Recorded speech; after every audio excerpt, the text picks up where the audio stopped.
कफन पहनकर जंग में उतरने वाला मुसलमान हुक्मरान जिसने 40,000 की फौज को 1 घंटे में शिकस्त दे दी।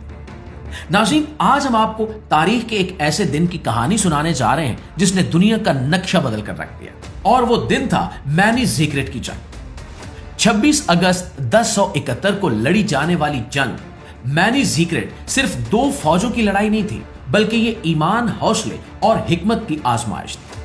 उस जमाने में इस्लामी दुनिया एक तरफ तो फैली हुई थी, लेकिन अंदरूनी कमजोरियों का शिकार भी थी। इन्हीं हालात में सल्जूकी सल्तनत एक नई ताकत के तौर पर सामने आ रही। सुल्तान तुगरुल बेग के बाद सुल्तान अलप अरसलान तख्त पर बैठे। वो सादा जिंदगी गुजारने वाले, बहादुर और अल्लाह पर मुकम्मल यकीन रखने वाले हुक्मरान थे।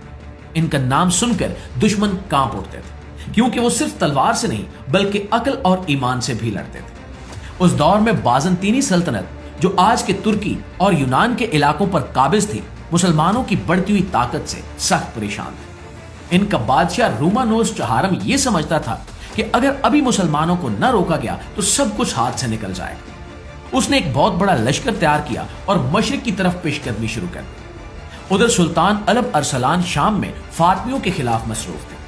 जैसे ही उन्हें बाज़ंतीनी लश्कर की खबर मिली, उन्होंने वक्त जाया किए बगैर फैसला किया और सिर्फ 15,000 मुजाहिदीन के साथ मैनी ज़िक्रिट की तरफ रवाना हो गए। तादाद कम थी, वसाइल महदूद थे, मगर ईमान मजबूत था। जंग से एक रात पहले का मंजर तारीख में सुनहरी हरूफ से लिखा गया। सुल्तान अलप अरसलान ने सफेद लिबास पहना और अपने लश्कर से कहा कि मैंने आज इसे कफन समझकर पहना है।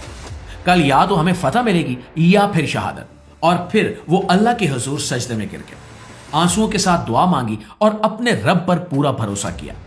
इनके अल्फाज और अमल ने सिपाहियों के दिलों में ऐसा जोश भर दिया कि वो अपनी जानें कुर्बान करने को तैयार हो गए। मुअज़्ज़िज़ दोस्तों, दूसरी तरफ रूमानोस के पास 40,000 से ज्यादा सिपाही थे। इनके पास हथियार ज्यादा थे, घोड़े ज्यादा थे, मगर दिल में वो यकीन और ईमान नहीं था जो मुसलमानों के पास था। सुल्तान अलप अरसलान ने मैदान जंग के लिए एक जबरदस्त मंसूबा बनाया। उन्होंने तीर अंदाजों को पहाड़ियों पर खड़ा किया और घुड़सवारों को खास तरतीब से मैदान में उतारा। जब जंग शुरू हुई तो सल्जूकी घुड़सवार पीछे हटने लगे। बाज़ंतीनी फौज ने समझा कि मुसलमान खौफजदा हो गए हैं और वो पूरी ताकत से आगे की जानिब बढ़ाए, और यही वो लम्हा था जब सारा खेल बदल गया। अचानक पहाड़ियों से तीरों की बारिश शुरू हो गई। दाएं और बाएं से मुसलमान घुड़सवार हमला आवर हुए। बाज़ंतीनी फौज घबरा गई, इनकी सफ़ें टूटने लगी, मैदान में शोर मच गया और सिपाही इधर उधर भागने लगे। और थोड़ी देर में बाज़ंतीनी लश्कर शिकस्त खा चुका था और खुद बादशाह रूमानोस चहारम गिरफ्तार हो गया। जब रूमानोस को सुल्तान अलप अरसलान के सामने पेश किया गया तो सब सांस रोके ये मंजर देख रहे थे। सुल्तान ने उससे पूछा कि अगर मैं तुम्हारी जगह होता तो तुम मेरे साथ क्या करते। रूमानोस ने सच सच कह दिया कि या तो कत्ल कर देता या फिर जलील करता। यह सुनकर सुल्तान अलप अरसलान ने कहा कि हम मुसलमान हैं, हम बदले की बजाय माफी को तरजीह देते हैं। उन्होंने ना सिर्फ उसे माफ किया बल्कि इज्जत के साथ रिहा भी कर दिया। और यह अमल पूरी दुनिया के लिए एक पैगाम था कि इस्लाम सिर्फ ताकत नहीं बल्कि रहम और इंसाफ का भी दीन है। दोस्तों, जंगे मैनी ज़िक्रिट के असरात बहुत दूर दूर तक गए।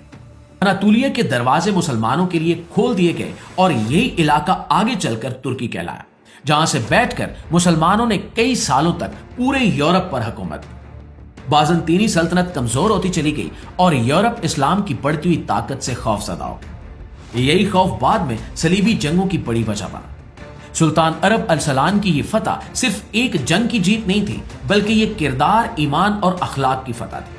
एक ऐसा सुल्तान जो कफन पहनकर मैदान में उतरा, जिसने अल्लाह पर भरोसा किया और जिसने दुश्मन को भी माफ कर दिया। तारीख आज भी इस अजीम फातेह को एहतराम के साथ याद करती है और जंगे मैनी ज़िक्रिट को एक ऐसी मिसाल मानती है जो हमें ईमान, यकीन, हौसले और इंसाफ का सबक देती है। इस सुल्तान के बारे में आप दोस्त क्या कहेंगे, नीचे कमेंट में जरूर बताइएगा। वीडियो अच्छी लगी है, आपके इल्म में इजाफे का बायस बनी है, तो दोस्तों हमारी इस वीडियो को एक लाइक और एक शेयर जरूर दीजिएगा। इंशाल्लाह आपकी खिदमत में हाजिर होते हैं एक नई वीडियो के साथ। तब तक अपना ढेर सारा ख्याल रखिए। अल्लाह ने किया।